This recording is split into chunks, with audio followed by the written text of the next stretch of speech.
بسم اللہ الرحمن الرحیم۔ السلام علیکم۔ آپ دیکھ رہے ہیں مبشر اسلامک وائس۔ آج ہم اپنے ایک نئے ٹاپک کو شروع کرنے والے ہیں جس کا عنوان کچھ یوں ہے: کالی دنیا، کالا جادو، وظائف اولیاء اور سائنسی تحقیقات۔ اس کا باقاعدہ آغاز کرنے سے پہلے میں آپ کو ایک واقعہ سنانا چاہتا ہوں۔ ایک مریض سر درد میں مبتلا تھا۔ پہلے محسوس کیا کہ عام سا درد ہے، لیکن پھر جب مرض بڑھتا گیا تو علاج کی طرف متوجہ ہوئے۔ عام گولی سے فرق نہ پڑا تو ڈاکٹر سے معائنہ کرایا۔ اس نے ٹیسٹ کرائے، حتیٰ کہ MRI تک کام پہنچ گیا۔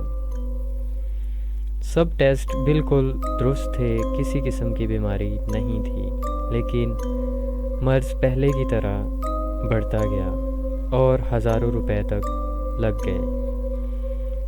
میرے پاس علاج کے لیے آئے۔ روحانی طور پر محسوس کیا کہ یہ جادو ہے۔ پھر جب جادو کا علاج کیا تو فوری افاقہ ہوا۔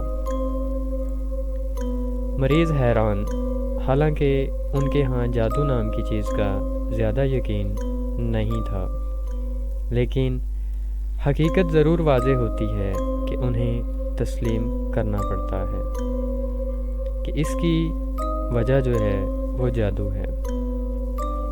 یہ تو صرف ایک کہانی ہے۔ ایسی بے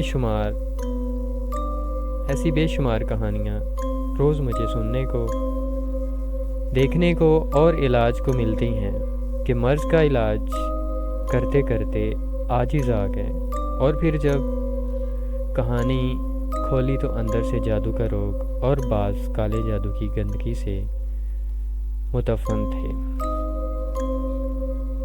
بندہ کچھ عرصہ روحانی ریاضت کے سلسلہ میں چکوال کے قریب سہگل آباد، پرانا نام کھوتیاں کے ویران کھنڈرات اور جنگلات میں رہا۔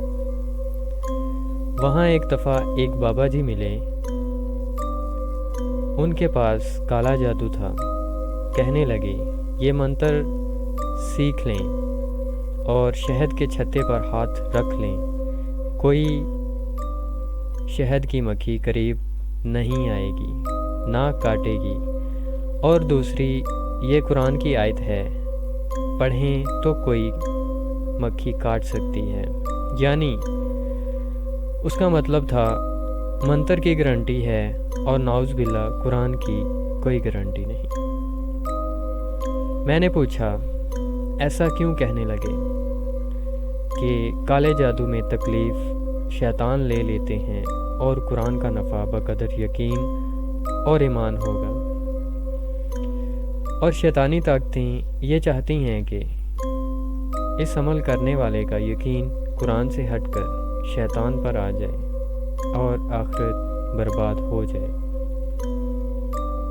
میرے ہاتھ پر اب تک بے شمار کالے عاملوں نے توبہ کی ہے۔ ایک عام عامل نے بتایا کہ مجھے میرے کالے استاد نے کہا کہ اگر کالا علم چاہتے ہو کہ طاقتور ہو تو اپنا پیشاب کرتے ہوئے آخری پیشاب ہاتھ میں لے کر نیچے کے جسم پر چھینٹے ماریں۔ ایک عامل یہاں لاہور میں بے شمار کرامات کے لیے مشہور تھے۔ ایک صاحب انہیں لائے اور انہوں نے توبہ کی، پھر کالی دنیا اور کالے جادو کے اندرونی حالات بتائے کہ کس طرح نجاست کی زندگی سے شب و روز واسطہ ہے، بیان سے باہر ہے، جو یہاں بیان کرنا مناسب نہیں۔ اسی طرح میرا بہت وقت مکلی ٹھٹھا سندھ کے صدیوں پرانے پاکستان کے بڑے قبرستان میں گزرا۔ وہاں ایسے حیرت انگیز حالات دیکھے جو عام کانوں کو عجیب محسوس ہوں گے۔ وہاں بھی مجھے چند ایسے لوگوں سے واسطہ پڑا جو کالے کی تلاش میں تھے۔ الحمدللہ انہیں ترغیب دے کر قرآن و سنت کی طرف مائل کیا۔ ایک رات میں قبرستان میں مسلسل چل کر کچھ پڑھ رہا تھا۔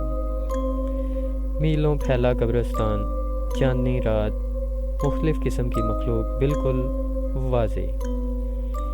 ایک شخص کو دیکھا، کتے کی کھوپڑی سامنے رکھ کر کچھ پڑھ رہا تھا۔ میں اس کی پیٹھ پیچھے کھڑا ہو گیا اور سورہ فاتحہ پڑھنی شروع کر دی، اور وہ اتنا مصروف تھا کہ اسے احساس ہی نہ ہوا۔ بہت دیر کے بعد اس نے کھوپڑی کو موٹی سی گالی دی اور اپنے استاد عامل کا نام لے کر گالی دی کہ عمل نہیں ہوا، اس نے جھوٹ بولا تھا۔ پھر یکا مڑ کر مجھے دیکھا تو حیران ہو گیا۔ میں نے کہا کہ اس استاد کو اور کھوپڑی کو گالی نہ دے، اس نے عمل درست بتایا تھا، لیکن قرآن کی طاقت کے سامنے شیطانی طاقت کہاں ٹھہر سکتی ہے۔ پھر اسے بتایا کہ میں نے تیرے عمل کو باطل کرنے کے لیے سورہ فاتحہ خاص توجہ اور طاقت سے پڑھی۔ سن کر حیران ہوا، کہنے لگا میرا پہلا عمل نہیں، یہ میں کئی راتوں سے محنت کر رہا تھا۔ کالی دیوی کا عمل تھا، آج آخری دن تھا اور مجھے میری مراد ملنی تھی، لیکن افسوس نہ مل سکی۔ پھر بندہ نے اس کو ترغیب دی اور ایمان، عمل اور آخرت کو سامنے رکھ کر چلنے کو کہا، حتیٰ کہ سردیوں کی پوری رات اس سے باتیں کرتے ڈھل گئی،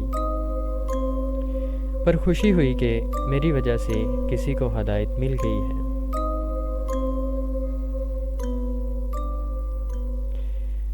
انشاءاللہ اگلی آنے والی ویڈیو میں ہم اپنا باقاعدہ ایپیسوڈ 1 سے آغاز کریں گے، اس لیے چینل کو ابھی سے سبسکرائب کر لیں تاکہ جیسے ہی نیکسٹ ایپیسوڈ اس ٹاپک پہ پہلا ایپیسوڈ اپلوڈ ہو تو اس کا نوٹیفیکیشن آپ کو مل سکے اور آپ اس سچی کہانیوں سے مستفید ہو سکیں۔